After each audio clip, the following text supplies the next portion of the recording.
आता कामाला वेळ का झाला ना माहिती आहे ना कॉर्पोरेशनच्या परवानगीला. आता पहिले तर 10 महिने आमचे एन-ओ-सी घ्यायला गेले विमानतळाची. अ, दुसरा प्रॉब्लेम आला अ, दुसरा प्रॉब्लेम आला पहिलं 10 महिने एन-ओ-सीला गेले. त्यानंतर आमचं काम सुरू झालं. फाईल सरकत राहिली. 2 सह्या झाल्या. तिसऱ्या सहीला आम्हाला एक माणूस हेल्प करतो.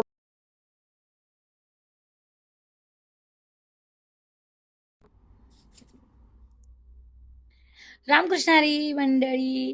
तुमचं सगळ्यांचं खूप खूप माझ्याकडून मनापासून धन्यवाद, की तुम्ही खूप छान-छान मला कमेंट्स केल्या. आता यात आमचे म्हणणारे, आपले म्हणणारे खूप लोकं होती, पण त्यांची कुणाची सुद्धा कमेंट्स नाहीये.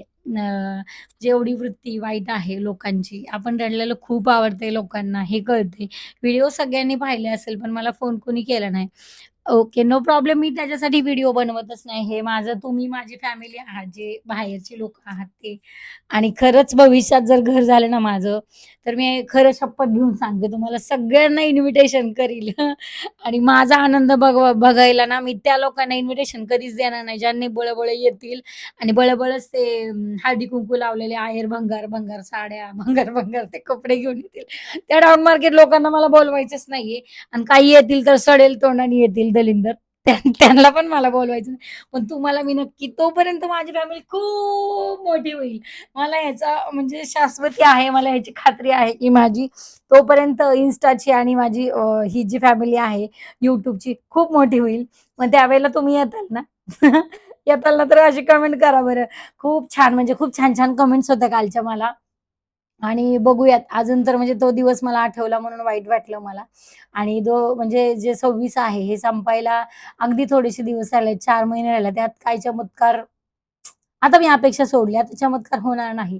आणि तुम्हाला एक सांगू अ, तुमच्या जशा मनामध्ये ज्या भावना होत्या ना, की आपलीच लोकं हां, मी त्या लोकांना कधीच माफ करणार नाही परत.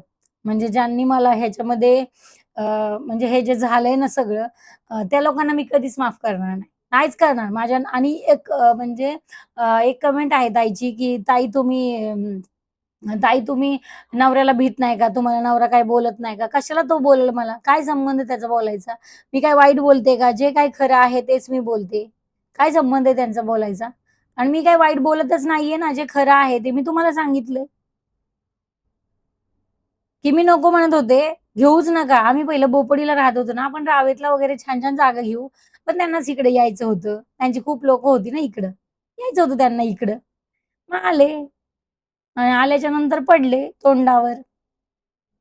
पडू द्या. कदाचित मी असं पण समजते, की जाऊ द्या, असू द्या, नो प्रॉब्लेम. काय आता झाल्यावर आता किती भांडणं करायची त्याच्यासाठी खूप वेळा वाद पण झालंय. नवरा-बायको म्हटलं, की वाद पण होतोच. पण ते परत म्हणतात, की तुलाच फ्लॅट नको होता, तुलाच घर हवं होतं. असं ते माझ्यावर पण आणतात. बऱ्याच वेळा ते बोलल्यात असे आणि त्यामुळे मग मी म्हणते, "नको वाद, नको. जे होईल ते होईल नशिबाने."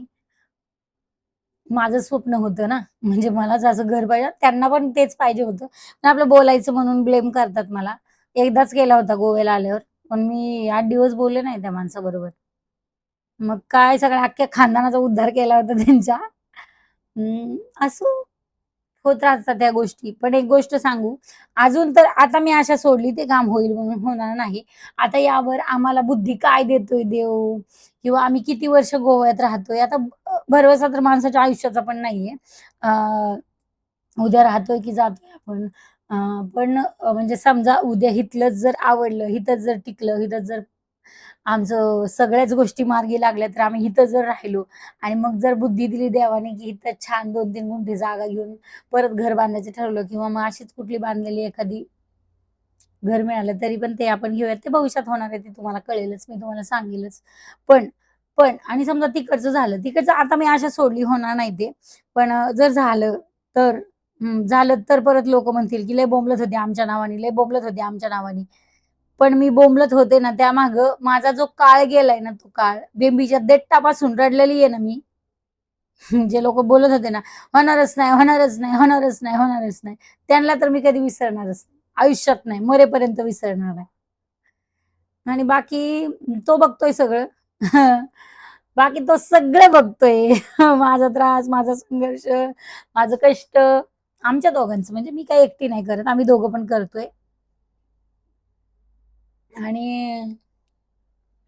चुकीच्या गोष्टी ज्या झालेल्या आहेत त्या भरून येणार नाहीयेत. भविष्यात नाही झालं तरी इथं काहीतरी मार्ग निघेल, जो आम्ही काढू. भविष्यात इथलं सगळं चांगलं झालं तर आम्ही इथं पण राहू शकतो. आमचा काही एक मुलगा आहे. मुलगा असा पण इथं रमलाय आता. येऊन जाऊन प्रॉब्लेम मलाच होता. जो मला म्हणजे माझ्या लोकांकडे मला परत जायचं होतं. आता जिथं आपला नवरा आहे तिथं बाईला राहावंच लागते. त्याला इलाज नाहीये. त्यामुळे मी पण रमेल इथं. आवडलं तर इथं पण घेऊ आणि छान आहे. इथं इन्कम सोर्स पण आहे. घर बांधलं तर हॉटेलिंगला वगैरे द्यायला येतंय.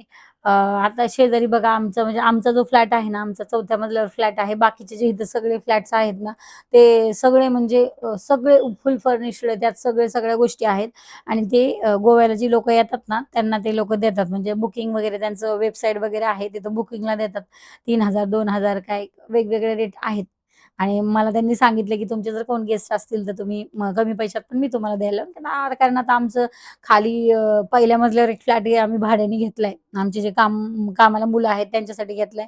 खाली पण 2 गोडाऊन घेतल्यात आणि आमचा एक फ्लॅट. त्यामुळं आता आम्ही त्यांचे चांगले लोकं झालेलो आहोत. त्यामुळे त्यांनी म्हटलं, की तुमचे कोण असतील तर त्यांना आम्ही कमी रेटमध्ये पण देऊ. तुम्ही कोण आलात तर मला कॉन्टॅक्ट करा. म्हणजे तुम्हाला कमी पैशामध्ये खूप छान लक्झरियस अशा हॉटेल रूम मी मिळवून देईल. आणि आम्ही इथं रमलो तर मग इथंच घेऊयात, तिकडचं काय होईल असं वाटतं. पण त्या लोकांना मी माफ करणार नाही. उद्या म्हणतील बघा झालं, लय बोंबलत होती, झालं ना. पण तो जो काळ गेला ना, ते जी मी रडले ना, ते कधीच भरून येणार नाही. आणि ती जी इन्सिक्युरिटी अजूनही माझ्या मनात आहे, की होणार नाहीये. माझ्या मनातली भीती, माझा गेलेला वेळ, माझा गेलेला पैसा आणि त्यामध्ये सगळा झालेला त्रास कधीच विसरू शकणार नाही. बाकी मी स्ट्राँग आहेच हो. संघर्ष आणि ह्या सगळ्या गोष्टी मला काही नवीन नाहीयेत. त्यामुळं तुमचं सगळ्यांचं मनापासून धन्यवाद. तुम्ही छान-छान आणि तुम्ही खरंच माझ्या पाठीमागे उभं राहावा आणि मग बाकी काय तुमच्या शुभेच्छा असल्यावर काही गरज नाही कशाची. आपण कष्ट करतोय त्या कष्टाला फक्त परमेश्वराने यश द्यावं एवढीच अशी आपली इच्छा. माझ्या पाठीमागे खूप चांगली लोकं पण आहेत बरं. म्हणजे मला वेळोवेळी त्याचा अनुभव येतो, प्रत्यय येतो, की चांगली लोकं आहेत माझ्यासोबत. त्यांना आपण जीव लावला ते नाही, जे आपल्याला जीव लावतात ना, त्या लोकांकडे लक्ष द्यायचं. माझी चूक ती झाली, की मी जीव लावला. मला अक्कल नव्हती. ओके. आणि हं, आता काय एवढंच बोलू शकते. कमेंट मात्र खूप छान-छान होत्या. ज्या कमेंटचं उत्तर द्यायला मला फार मजा आली तुम्हाला सगळ्यांना. आणि खूप काही-काही ताईंनी तर अशा पण कमेंट्स केल्या, की "ताई मी स्वामींना सांगेन" आणि खरंच तुम्ही तुमचे जे आराध्य असतील त्यांना सांगा आमचं काम करायला. आणि खरं सांगू आमचा जो काम करणार होता ना, कामाला वेळ का झाला ना तुम्हाला एक गोष्ट आता कामाला वेळ का झाला ना माहिती आहे ना कॉर्पोरेशनच्या परवानगीला. आता पहिलं तर 10 महिने आमचे एन-ओ-सी घ्यायला गेले विमानतळाची. अ, दुसरा प्रॉब्लेम आला अ, दुसरा प्रॉब्लेम आला पहिलं 10 महिने एन-ओ-सीला गेले. त्यानंतर आमचं काम सुरू झालं. फाईल सरकत राहिली. 2 सह्या झाल्या. तिसऱ्या सहीला आम्हाला एक माणूस हेल्प करतो म्हटला होता, पण त्याने हेल्प आम्हाला केली नाही आणि त्याच्यामध्ये आम्ही 7 महिने वाट बघितली. आज करेन, उद्या करेन, उद्या करू, तेव्हा करू असं म्हणून त्यांनी आम्हाला हूल दिली. त्यांनी काही ते काम केलं नाही आणि त्यात आमचे 7-8 महिने गेले आणि खरं तेच त्यांनी आम्हाला हेल्प केली नाही ते पण चांगलं झालं. आता त्यांनी आम्हाला केली असती तर आम्ही पण त्यांना मदत केली असती. पण मला कोणाची मदत नकोच आहे. लोकं ईदभर करतात आणि हातभर बोलून दाखवतात. त्यामुळं कोणाची मदत नकोय. अ, ती मदत म्हणजे आता जाऊ दे ते नाव नाही सांगू शकत मी. अ, एक साइन करायची होती. ती त्यांनी नाही केली. ओके असू द्या. No problem. आता त्यावेळेला राग आला होता मला, पण आत्ता काही राग नाही आला मला त्यांच्याविषयी. नो प्रॉब्लेम आणि होईल सगळं. बघूयात काय होतं, कसं होतंय. तुम्हाला अपडेट मात्र देईल आणि तुमच्या आराध्यांना तुम्ही प्रार्थना करा, की आमचं काम व्हावं. नाही झालं तर काही नाही काही मार्ग निघेल. बरोबर आहे. सगळं चांगल्यासाठी होतं हे ठरवायचं आणि पुढे चालत राहायचं. बरोबर? हां. जय